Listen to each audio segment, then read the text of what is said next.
আসসালামু আলাইকুম। করোনার পর থেকেই যে বিষয়টি বেশি লক্ষণীয় সেটি হচ্ছে যে চর্মরোগ বেশি দেখা যাচ্ছে। চর্মরোগ বলতে আমি বোঝাতে চাচ্ছি যে দাঁত, একজিমা, বিকাউস, এই ধরনের চর্মরোগগুলো বেশি দেখা দিচ্ছে।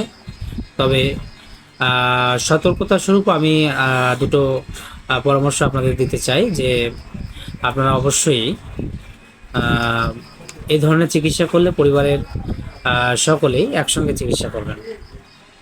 কারণ একজনের যদি এই সমস্যা থেকে যায় কিন্তু অন্যজন যদি চিকিৎসা করে ভালো হয়, কিন্তু আরেকজনের জন্য আবারও তার আহ, হবার সম্ভাবনা রয়েছে, যেহেতু এটি একটি শ্বাসের রোগ।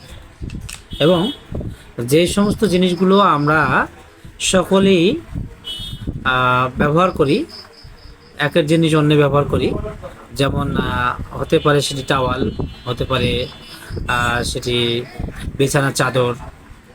তো এই ধরনের জিনিসগুলো অবশ্যই প্রতিনিয়ত ফুটানো গরম পানি দ্বারা পরিষ্কার করতে হবে। ধন্যবাদ।